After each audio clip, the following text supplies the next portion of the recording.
Električna revolucija v kategoriji A1. Španski električni scrambler Leonard Rieger. Moč 7 kW, ki je primerljiva bencinski kategoriji A2.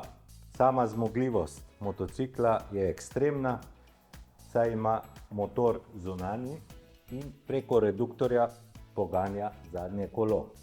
Zadnje kolo je dimenzije 17 sol, širine 150 mm, sprednje kolo je dimenzije 18 sol, tako da je smerna stabilnost tudi na makadami izjemna.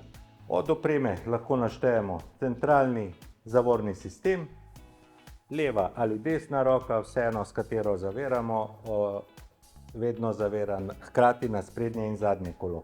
Ročice so posodobljene, so nastavljive glede na velikost roke. Če imamo manjšo roko, si približamo ročko.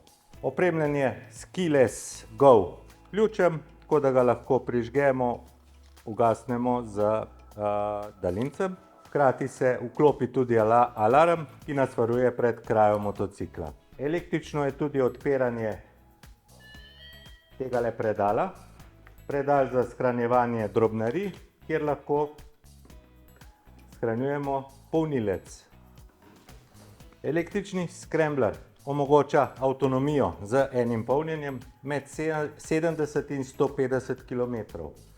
Zdaj, če bomo imeli v sport režimu, je preizkušeno z naše strani mogoče prevoziti 100 km brez težav. Največja hitrost, ki jo doseže tale scramblerček, je 102 km/h, tako da zadošča za vsakodnevne potrebe. Če se nekdo vozi v službo nazaj, brez težav naredimo 100 km. Pnevmatike so kombinirane, tako da se lahko brez težav vozimo ali po asfaltu ali po brezpotjih. Tako da to je tipičen predstavnik scramblerja, samo v električni izvedbi. Zdaj, od vzdrževanja skoraj ne potrebuje ničesar, samo pnevmatike in zavore, zavorne ploščice in seveda redno polnjenje litij-ionske baterije, ki je tukaj kapacitete 72 V, 60 Ah, kar znaša 4,3 kWh. Leonard Rieger je opremljen z LED svetili, kompletna razsvetljava je LED, ima velik LCD zaslon, kar je posebnost pri električnih motociklih. Serijsko je opremljen z vzvratno prestavo, ki jo prožimo na gumb, tako da vzvratna vožnja tudi v klance ni več problem pri temu motociklu. Sama vožnja odlična, ker gre za pospeševanje primerljivo 300 kubičnim bencinskim motociklom. Zagotovljeno na vsakem semaforju, ko se prižge zelena luč, bomo vedno prvi, seveda pred avtomobilisti.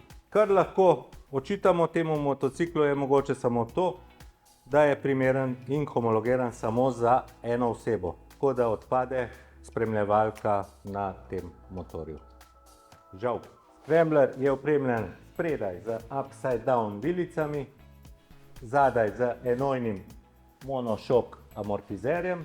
Na voljo je v treh barvah, temno siva, bela, rdeča.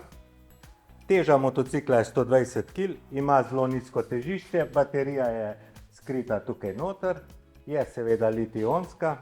Višina sedeža od tal 80 cm, tako da je nekje za srednje ali visoko rasle voznike.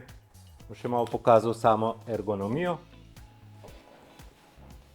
Pri moji višini 1,83 m je motor videti spodoben, se pravi, nismo videti nekje preveliki za ta motocikl, saj je v dolžino meri dobra 2 metra. Kot sem že povedal, imamo keyless go, ključe hranimo v žepu in serijsko je opremljen z vzvratno prestavo. Vzvratno prestavo prožimo z palcem roke, tako da enostavno preklapljamo pri parkiranju na ozkih mestih. Sedaj je motocikl zaklenjen, pa da vidimo, kaj se zgodi, če ga poskušamo ukrasti oziroma premakniti. Tale scrambler je opremljen tudi z alarmno napravo proti kraji. Prožimo jo s priloženim daljincem. Ko je aktiviran alarm, in želimo motor premakniti ali se nam nekdo useda na motocikl, se sproži glasen alarm ter blokira elektromotor. Elektromotor se blokira tako, da je vklopljeno magnetno polje in ga zelo težko obrnemo. Tale španski električni skremblaček je res lušten za voziti. Nori pospeški. Zelo težko doživimo z enim od bencinarjev take pospeške, kot jih doživimo s tem električnim skremblerjem. Zdaj, če si ga želite pogledati, pa mogoče malo zapeljati, je edini pravi naslov Vrhnika, kjer imamo največjo ponudbo električnih motociklov v Sloveniji. Pa se vidimo!